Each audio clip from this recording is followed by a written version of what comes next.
Ce soir, les Albertivillariens se sont clairement exprimés en plaçant la liste « Ensemble, continuons le changement » en tête du premier tour avec plus de 41% des voix. Ce soir,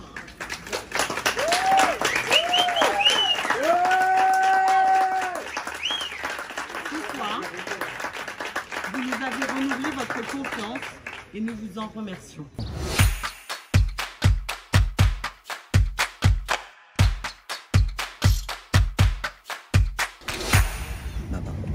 On va là, on va au gymnase Brossolette, quartier du Montfort.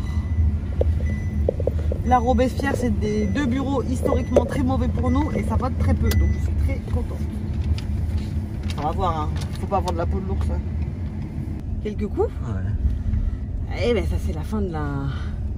Ça se tend à la fin de la campagne. Polémique complètement montée de toutes pièces sur la police municipale. La ficelle est un peu grosse.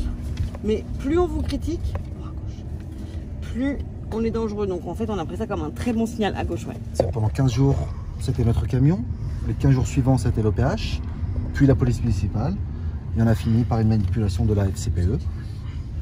Voilà la campagne. Après concrètement leur programme, il n'y a pas eu... c'est creux. C'est creux, ils n'ont pas défendu leur position, leur proposition. Donc non, ça s'est limité à 6 semaines à tacler, mais sur des sur rien, sur du vent. Ils n'ont pas retenu les leçons des municipales où on avait fait une campagne positive et pas eux. Et ça, je pense que les gens en ont marre aussi de ça. Donc finalement, la dynamique positive, elle reste de loin de notre côté. L'OPH, etc. Comme on était vraiment sur du pur mensonge, ni chaud ni froid. En revanche, la PM, le fait de pouvoir laisser croire que je pouvais cautionner des valeurs racistes, on va dire que pendant quelques heures, oui, ça m'a blessée parce que tout simplement, c'était des accusations qui touchaient à mes valeurs en fait. Donc on va dire que oui, le coup de la PM, il y a eu quelques heures un peu compliquées. Mais après, une fois que c'est passé, et puis on repart de plus belle. Mais c'était tellement bas ce coup de la PM, et puis c'est s'attaquer aussi au cœur de notre projet, de notre priorité, parce que forcément, on voit à quel point au conseil municipal, l'opposition, elle est contre ce projet de police municipale, qui est pourtant... demandé à corps et à cri par les habitants depuis tant d'années que c'est là-dessus qu'ils essayent de nous taper, mais d'ailleurs ça n'a pas pris. Hein. Ça n'a pas pris. 13 plus 7. 27 plus 9. 36. 15. 4. 7. Alors, on parle des régionales ou on parle des départementales? Le régional, c'est très bien, une grosse progression. On est que sur les premiers 100. En 2015, Valérie, elle faisait 13, elle fait 24 aujourd'hui. Donc on monte quand même, c'est une belle progression. Et sur les départementales, on a les quelques premiers chiffres, ça s'annonce largement en tête.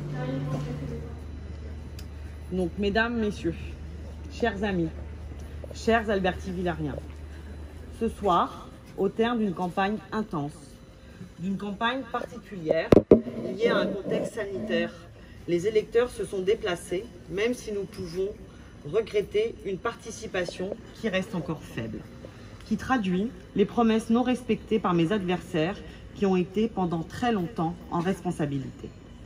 Ce résultat est presque le double de la liste conduite par les suivants. Nous réalisons un score supérieur à celui de l'année dernière, alors que davantage de candidats étaient présents.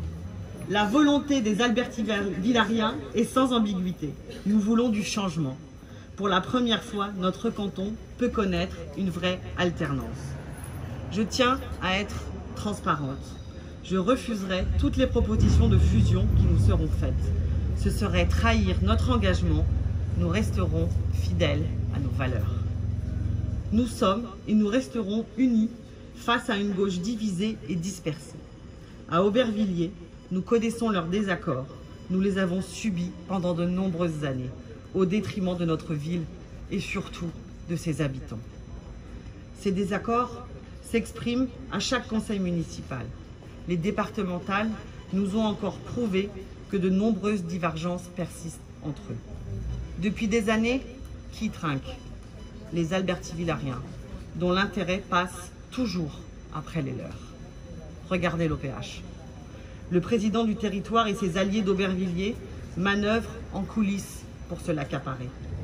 Quand on leur répond que nous cherchons le meilleur partenaire public pour les locataires, ils diffusent de fausses rumeurs en instrumentalisant leur candidat local, en faisant passer des messages pour attiser les peurs, en invoquant le risque d'une privatisation qui est absolument infondée. Voilà leur vrai visage. Quelles sont les valeurs de leurs promesses? Avec eux, c'est toujours les copains d'abord. Mais les faits sont têtus et vous n'êtes pas dupes. Certains opposants qui ont été longtemps en responsabilité refusent toujours de regarder leur bilan en face, de faire leur examen de conscience. Vous les avez déjà désavoués lors des municipales. Je crois qu'Aubervilliers doit rester maître de son destin pour tous les projets. Oui, les Albertivillariens ont le droit de choisir eux-mêmes le meilleur pour leur avenir et surtout pour celui de leurs enfants. Nous ne voulons pas subir les choix d'arrangement qui n'iraient pas dans le sens de notre ville et de ses habitants. N'avez-vous pas sincèrement envie que l'image de notre ville change? Avec mon équipe, nous sommes les partisans d'une transformation positive et dynamique de notre ville. Une ville plus sûre, plus propre, plus attractive. Une ville de réussite où il fait bon vivre. C'est ce que je poursuivrai comme maire et c'est en ce sens que je me battrai pour vous au département avec Samuel Martin.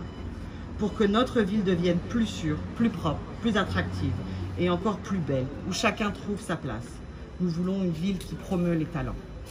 Vous pouvez croire en notre détermination pour relever les défis qui se présentent à nous, comme nous le faisons depuis 1 an.